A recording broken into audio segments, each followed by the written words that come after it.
এখন বাজারে সবে সবে পালং শাক উঠছে, বানিয়ে ফেলে ভাই ডিম পালং। উফ, দারুণ খেতে। আচ্ছা, একটা দারুণ রেসিপি নিয়ে এসেছি ডিমের, আর হলো পালং শাক, ডিম পালং। তো চলো দেখা যাক কীভাবে করা যায়। এই পালং শাকগুলোকে কুচিয়ে নিয়েছি, এটাকে এরকম একটা মিক্সি জারে নিয়ে নিয়েছি, এটাকে ব্লেন্ড করে নেবো। কড়াই বসিয়ে দিয়েছি, এবার দিয়ে দিচ্ছি তেল। এটা আমি সর্ষের তেলে করছি। গরম হয়ে গেছে, প্রথমে ডিমটাকে ভেজে নেবো। তো ডিম ভাজার জন্য একটুখানি ডিমের মধ্যে একটুখানি লবণ হলুদ মাখিয়ে নিই, তো দেখতে ভালো লাগবে।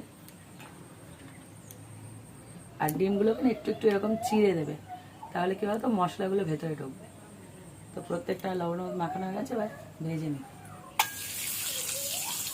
এগুলো ভেজে তুলে নিয়েছি। এবার ওর মধ্যে দিয়েছি একদম ছোট ছোট করে কাটা রসুন কুচি, কাঁচা লঙ্কা কুচি, একটা বড় সাইজের পেঁয়াজ কুচি, সব একরকমভাবে কাটা। এবার এটাকে ভালো করে ভেজে নিতে হবে। করে ভেজে নিয়েছি। এইবার এর মধ্যে দিয়ে দিচ্ছি একটু আদা। এবার আদাটাকে এর মধ্যে দিয়ে এর মধ্যে এখনই দিয়ে দেবো টমেটো কুচি।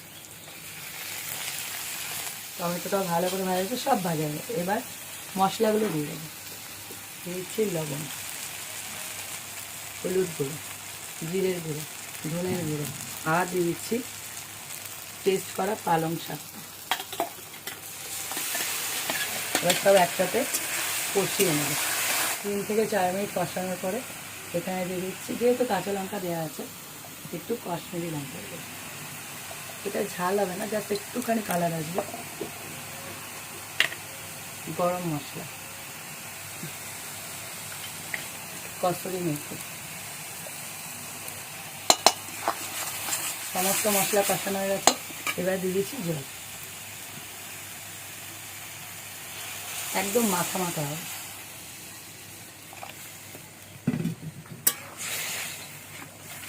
দেখো ঝোলটা ফুটে উঠেছে, মানে এই যে গ্রেভিটা। এবার এর মধ্যে দিয়ে দিচ্ছি ডিম।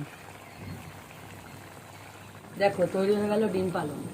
দারুণ না রেসিপিটা? এইভাবে এরকম একটা গ্রেভি করে, মানে ডিম দিয়ে করে দেখো, দারুণ স্বাদের।